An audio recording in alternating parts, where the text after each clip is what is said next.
coming down, you always see people talking about just how high the snow is, you know, this much or this much, but you know, let me just show you how much snow is here.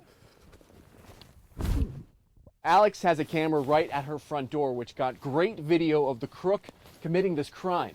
But what I learned today from law enforcement is just having a camera like this isn't always enough. Police say it's smart to make sure that nothing of value is visible in your car, but they say your best bet is to take everything of value out, even if you think it's hidden. This is just a drop in the bucket.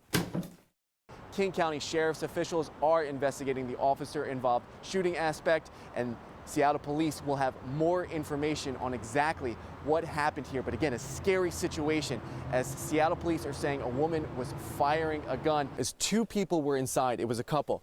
Amazingly, both of those people are okay. Officials say they have minor scrapes and cuts. With officials in the prosecutor's office, they say it's just such a complex case because so many agencies are involved, including the Sheriff's Department, Animal Control, and veterinarians, who are all giving reports to the prosecutor's office. They're saying the number of dogs, 49 total, is also adding to the complexities. As of right now, they do not have a timeline for if and when charges may be filed. You know what's dumb, guys? Driving through a road closed sign. Like, that's never really probably ever been a good idea. Like, best case scenario, you make it through. Worst case scenario, you're paying for a new car. And even if you do make it through, you get caught, that's a big ticket. But you know what's not stopping people from driving through these two roads here behind me? These road closed signs. There's plenty of things people can do inside to make sure this New Year's Eve tradition stays as fun as possible. You know, you'd be looking at me and say, what is he talking about? I don't see any snow, but look, you gotta believe me here. There it is. It's here. It was here. It came and it went. I've got the golden ticket. This is what everybody is looking for this evening. Scratch off lottery tickets, buy $10 worth, and you get the chance to see the Seahawks play this Sunday. And while the thousands of people who come out here to shop and buy fish don't want to see this tradition change, the folks who've worked here for decades don't want to let it go either. And just like that, we're off. Cal Anderson Park, a place where dozens sit and enjoy their Sunday, except one family. Just a lot right now. It's just a lot right now. Because this park will now always be a terrible reminder. And I still can't believe she's gone. I still gotta wrap my mind around that. Police say around 2:45 Sunday morning, they responded to Cal Anderson Park. They found a 25-year-old woman stabbed in the chest. The victim died. For this family, the victim is much more than a 25-year-old woman. Everybody that's here cares about Rachani. She was a daughter, she was a sister, and she was a mother. She worked hard for her daughter mainly. That was her main goal, to make sure her daughter was well taken care of, and she did that. This is Amariana. She's 6 years old, and now she will grow up without her mom. This is just one story of loss. 1, 2, 3. Love you, Rachani! Give me a kiss. That's why this family is willing to share their story. We love you. We love you, baby. We're going to get you some justice here, I promise you. Because a 25-year-old mother of one is gone due to violence, and the family needs answers. You got a camera right there. You got cameras down there. You got people that can see stuff, and nobody's coming forward. All they can say is a 25-year-old girl was found stabbed and died. I mean, that's it. That's all she get. Reporting in Seattle, AJ Janavel, Q13 News.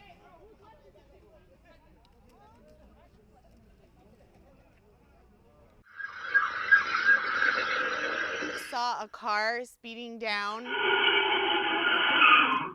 ran into a car, and she just started yelling, "Run, run, run, run!" A car chase through these narrow neighborhood streets terrorized this community Tuesday. He was coming really fast. He must have been coming 60, 65. Colleen Hare watched from her front yard as everything unfolded just a few feet away. He was driving, like swerving, so he could have come up on the sidewalk and our kids are playing. Law enforcement captured Curtis Phillips shortly after. Phillips had been on the run for nearly a week and had been locked up for a violent crime. Documents say he pled guilty to a drive-by shooting. Hare says it's terrifying for her and her family. We knew we wanted to live here because it's safe. And according to Pierce County documents, it should have never happened. Pierce County Superior Court records show A judge granted Phillips an 8-hour release on July 25th. The reason was to see his grandmother after his grandfather had just passed away. During Phillips' release, the judge required him to wear an ankle bracelet. However, documents show Phillips removed the ankle bracelet and never returned to jail. Phillips also has a history of running away. Documents show from September 2017 to January 2018, a 5-month period, Phillips escaped from custody 4 separate times. Just crazy to me. It's just crazy. I reached out to the Superior Court of Pierce County to see if the judge considered these factors when approving Phillips' release. However, officials told me they cannot comment on pending cases. It's awful. I can't believe that they would let someone out that's such a liability and a risk, and that they wouldn't have someone constantly with him. Reporting in Pierce County, AJ Janavel, Q13 News. It's just been a mess all day along Snoqualmie Pass, along I-90. You can see behind me there is a trooper who's pulled over a truck, and you'll see a lot of that as you're driving along. People checking to make sure everyone is safe, and a lot of folks having issues driving along these roads. What I found out though today is there's also a lot of people who are willing to lend a helping hand to folks in need. I already got pulled over by the cops. The dreadful drive of hate. I'm spinning, and finally my car just stalled. Plenty hit the road heading through Snoqualmie Pass, and many were not ready. No idea this is what was going on? No idea whatsoever. Oh my gosh. Mike Hoover tells me he's driving from Seattle to Spokane to see his family. Along the way, he picked up an unwanted souvenir. Well, they gave me a ticket for no change. What's that ticket like? $500. Ooh. But the officer was pretty nice to me. He only charged me like $145. It wasn't just the troopers being nice. Plenty of others had to rely on the kindness of strangers. Snows like this, I like coming up here and just seeing if I can help people out.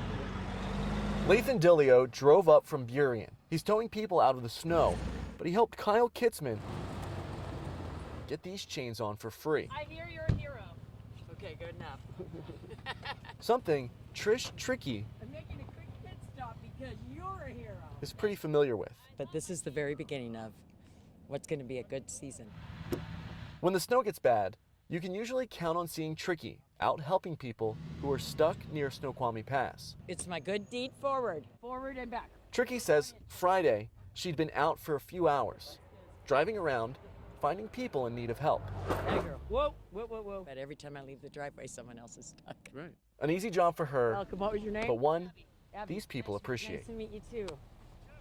The conditions have been like this throughout the entire evening, so if you have to drive along Snoqualmie Pass, make sure you're aware of what you need. A lot of folks are heading back to school for classes on Monday.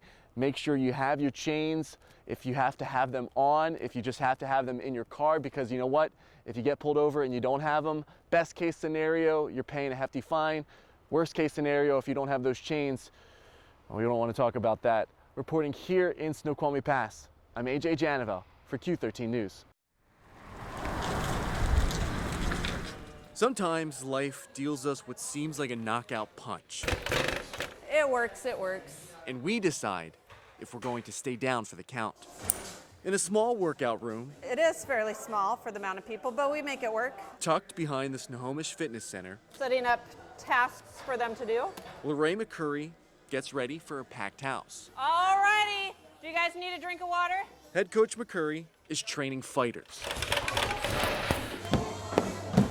1, 2, 3. Even though 1, 2, they may not be the faces 5. 5. you'd expect to see in the ring. Jab cross. You have more pep. You have more energy. I'm a hustler. I don't give up. Every week, 1, 2, 3, 4. these boxers strap up and work out. Woo! No one has a match scheduled anytime soon, but every single one of these boxers are in the fight of their lives. When I first found out, it was like, oh my God. Jab cross. You see, the name of the boxing club It's called Rock Steady Boxing. Jab cross, jab cross. has a special meaning. The purpose of it, of course, is to fight the Parkinson's symptoms. Keep breathing. You're doing good. All of these boxers have Parkinson's disease. Get off my bag, Jack! For Aid Eitner, the symptoms started a few years ago. But he says boxing at Rock Steady for the last 2 years has slowed the progression. Alrighty. This helps with the exercise, the balance, the fatigue. Ooh. Keep on trucking. You know, I'm not going to let it get me. Denise Konkoski says when she found out her diagnosis, she saw the disease as a life sentence. You know, why me? Now, with Rock Steady, it's given her a new outlook. It's a gift because it keeps my spirits up. We're gonna power up, hands by your side, palms in. These stories Good. are especially meaningful for McCurry. All right, come on up. While she focuses on the boxers in her gym every week, They're about hip width apart. there's one special person always in the back of her mind. He spent, 10, 15 years taking care of her the best he could. McCurry's grandmother had Parkinson's. She came out to my wedding, and that was probably one of the last trips that she took. At the time, treating the disease was much different. When people were given a diagnosis of Parkinson's, they were told to go home and rest. She tells me the symptoms progressed quickly. 4, 3, knee, 2. Now, 5, 6, 7, 8. McCurry's able to make a change in the lives of people like her grandmother. What we can do is we can stop it from getting worse. If you start low, Joanne's gonna start high. If her grandmother was here right now, there's one thing McCurry believes she would say. That she's proud of me. And in this room full of fighters, they are proud too. Come in here maybe, and then you leave here with a smile. Proud of themselves. There you go, David. For not letting this disease keep them down. All right, over here, we're doing hand weights. And thankful. Thankful McCurry is in their corner helping them fight. 1, 2, duck, 5, 2. It makes you want to live your life still. For every one of these people, when life dealt them a knockout punch, they got right back up 1, 2. 1, 2. and kept fighting. Never give up. That's the worst thing you can do. Never give up. Woo! Reporting in Snohomish County, AJ Janavel. 1, 2, 3, 2, 3.